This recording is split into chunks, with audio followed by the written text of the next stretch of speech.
everyone, I'm here today to do a review of A Little Life by Hanya Yanagihara. Now I think that any review of this book has to begin with a trigger warning. This is a book that deals with abuse in nearly all of its forms. That includes psychological, physical, sexual and self-inflicted. It also deals with addiction and drug abuse. The scenes of self-harm are particularly graphic and could be triggering. I would say that if you have any history of self-harm, then I would seriously consider whether or not you want to embark on this journey. So on the whole, this is not an easy book to read, and I suppose with a cover like this you wouldn't expect it to be light or easy. That aside, this is without a doubt one of the best books that I've ever read. We'll wind back to the beginning when I first heard about this book, which was on Stephen from Steve Reads Books channel, and he did a review of this book. He had an advanced reader's copy and I couldn't wait to get my hands on this when it was released. So it has been released in the States. I don't think it's been released in the UK, and it certainly isn't out here yet, so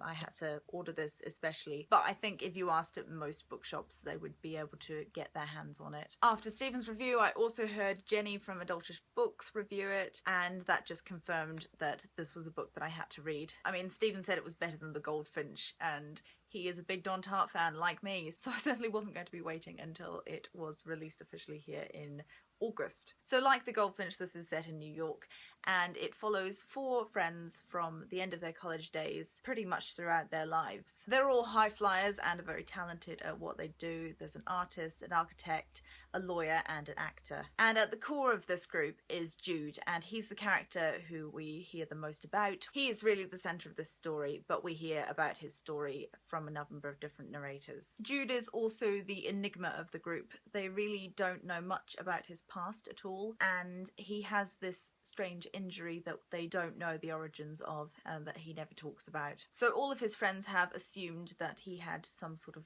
trauma in his childhood, and as the novel progresses we hear about his earlier life. So the main emphases are on love and friendship, and the thing that really makes this book is the characterization. I felt like I knew all of these characters intimately from about 50 pages in onwards. They're interesting because they are flawed and they do things that you would expect real humans to do. They're sometimes mean, they make mistakes, and they have to apologise. And forgiveness is another big theme in this. The thing about being so attached to these characters, and particularly Jude, is that when horrible things happen to them, you feel very attached and very invested. It makes some parts of this ridiculously difficult to read. I had to put it down at times. I felt really conflicted as I was reading this, because on one hand I wanted to just keep reading and find out what happened because I cared so much about these characters, but on the other hand there were times when I just had to put it down and leave it and step away and remember that it's only a book, because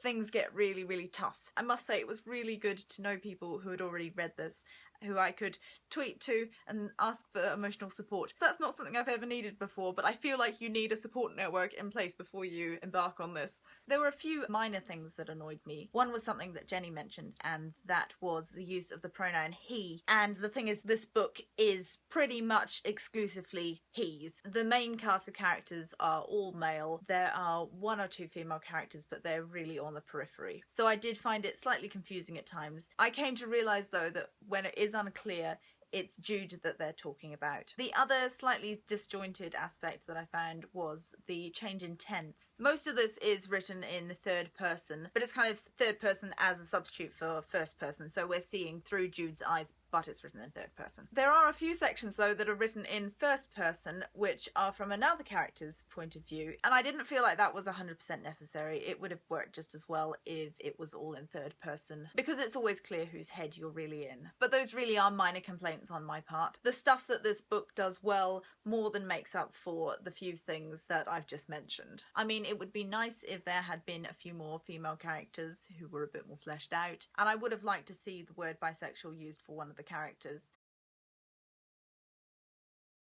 But on the whole, this book is really successful, and none of that prevented me from giving it a 5-star review and putting it on my favourite shelf. The other thing I kind of want to address is that this has been compared to Donna Tartt quite a bit, and I can see where that comes from. I think the main reason for that comparison is the quality of the characters and the fact that it's a female author writing a pretty epic novel about male characters. I don't think that if you really love The Goldfinch, you're guaranteed to love this, and vice versa. That said, I highly, highly recommend this book. This is one of the best books I've ever read, definitely the best book I've read so far this year. And if you feel like you can deal with the incredibly difficult subject matter, then it's one that I would wholeheartedly recommend. So if you are going to read this book, and it is well worth it, please do know that you can tweet at me when the going gets tough. I found it particularly helpful to tweet at people who had already read it. So thank you to those people, and I am passing on the favour. Also, it's a great book to discuss, so if you want to do that, we can do that in the comments section,